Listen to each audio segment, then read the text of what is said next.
Hai semuanya, selamat datang kembali di channel Rekan Tutor ID. Di video sebelumnya kita sudah mengenal apa itu Google Classroom dan manfaatnya ya. Nah, pada video kali ini kita akan belajar cara membuat kelas baru di Google Classroom. Membuat kelas adalah langkah pertama yang sangat penting untuk mulai menggunakan platform ini dalam pembelajaran digital. Sebelum kita mulai, pastikan teman-teman sudah login dulu ya ke akun Google ya. Dan mengakses ini halaman link Google Classroom ya, classroom.google.com. Jika sudah login, maka buka ini link Google Classroom ya.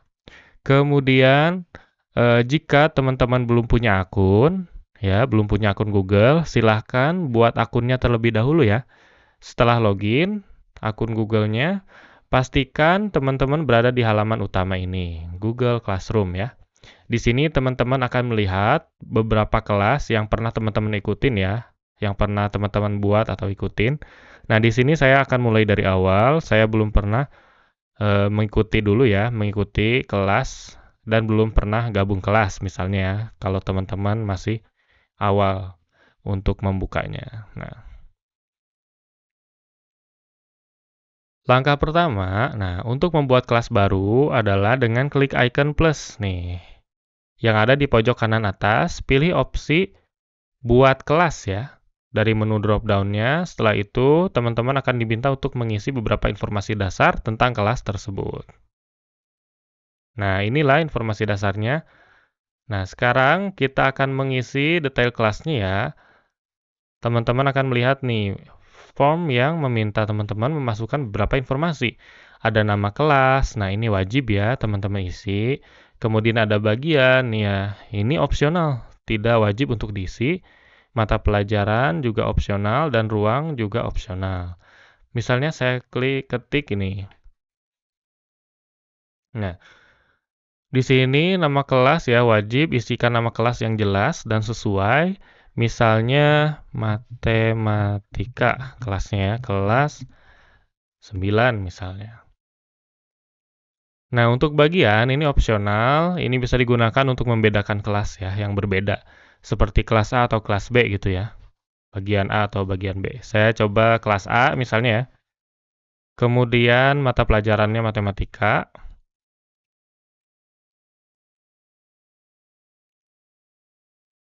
Nah, untuk ruangnya opsional ya. Teman-teman bisa memasukkan informasi tambahan seperti nomor ruangan jika diperlukan, tapi ini tidak wajib. Misalnya ruangnya ruang 4 deh ya, ruang 4. Ruang 4A misalnya ya. Oke.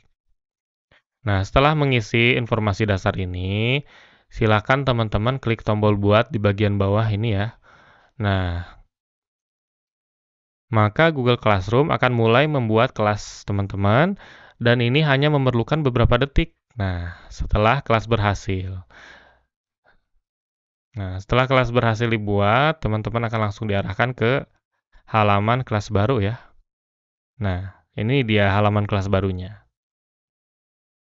Nah, jika teman-teman sudah sampai sini, sekarang nih, mari kita lihat halaman kelas yang baru saja kita buat ya ini. Di bagian atas ada beberapa tab nih, ada tab forum, tugas kelas, tab orang, kemudian tab nilai. Nah, pada forum, ini adalah tempat di mana teman-teman bisa memberikan pengumuman atau update penting kepada siswa. Semua aktivitas terbaru akan muncul di sini. Nah, inilah forumnya ya. Kemudian untuk tugas kelas, nah di sini teman-teman bisa membuat tugas, kuis, dan materi pembelajaran. Nanti kita akan bahas lebih lanjut ya tentang ini di video berikutnya. Kemudian tab orang nih, people. Di tab ini teman-teman bisa melihat daftar siswa ya yang bergabung di kelas dan menambahkan co-teacher atau asisten pengajar jika diperlukan. Nah, ini belum ada kelas, belum ada siswanya ya. Kemudian nilai ya, tab nilai. Nah, setelah teman-teman mulai menilai tugas siswa, semua nilai akan terlihat di sini.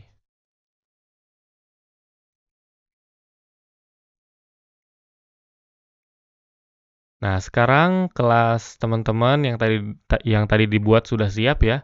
Tapi bagaimana cara menambahkan siswa? Nah, ada dua cara ya.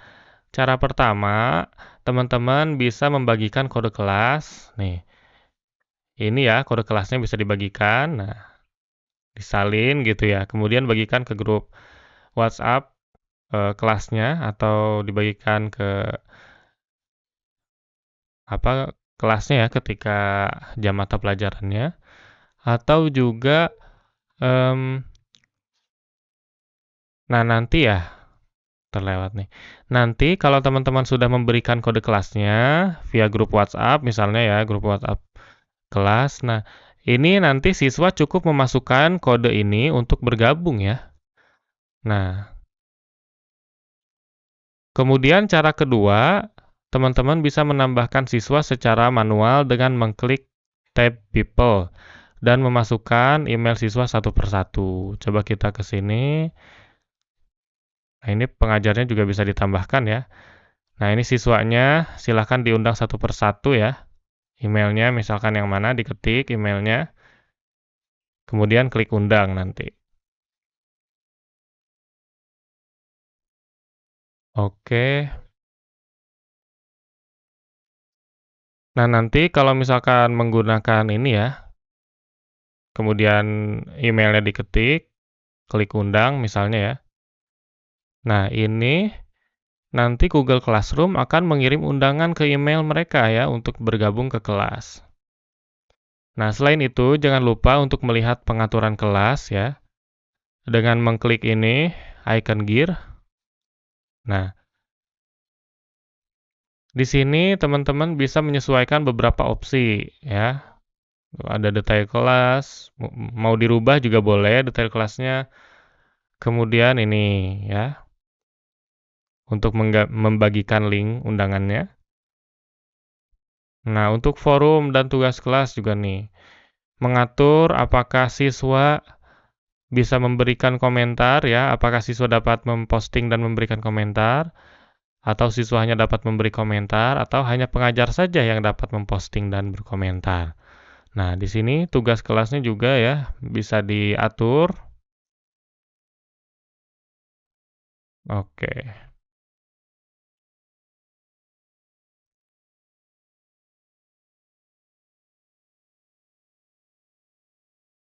link meet ya. Ini ada draft penilaian juga, seperti itu. Oke. Karena kita tidak mau merubahnya, kita buang aja. Nah, ini juga bisa diubah ya. Misalnya upload fotonya, saya menggunakan foto download. Nah, yang ini coba ya. Nah, oke, misalnya saya pakai foto ini. Oke,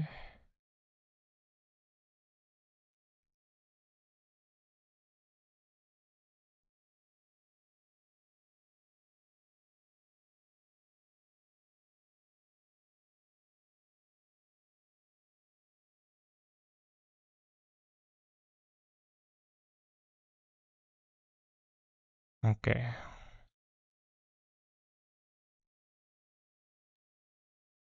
Nah, misalnya seperti ini ya, bisa disesuaikan. Tuh, ya, teman-teman silahkan disesuaikan saja background gambarnya ya. Nah, sebagai tips tambahan, jangan lupa untuk selalu memeriksa ya forum.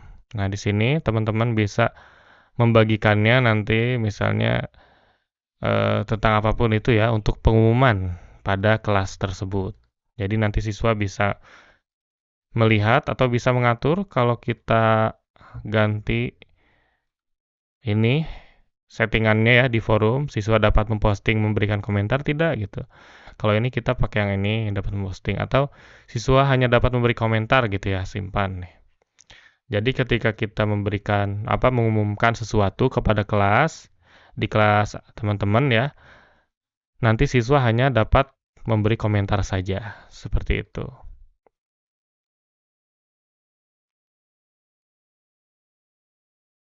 Nah, kenapa untuk selalu memeriksa forum? Yaitu agar tetap terorganisir ya forumnya. Jadi forum bisa cepat penuh dengan berbagai postingan, jadi pastikan untuk memberikan pengumuman penting di bagian paling atas. Atau gunakan fitur PIN untuk memastikan siswa tidak ketinggalan informasi penting. Oke, ini nanti kita akan bahas di video yang lain ya. Nah, sekarang teman-teman sudah tahu cara membuat kelas baru di Google Classroom ya. Pada video berikutnya, kita akan belajar bagaimana menambahkan materi, membuat tugas, dan mengelola kelas lebih lanjut. Jangan lupa untuk subscribe dan nyalakan notifikasi supaya tidak ketinggalan video berikutnya. Terima kasih sudah menonton ya, dan sampai jumpa. Jika kalian punya pertanyaan, tulis di kolom komentar di bawah ya. Jangan lupa untuk like dan share video ini jika bermanfaat. Sampai jumpa di video berikutnya. Terima kasih.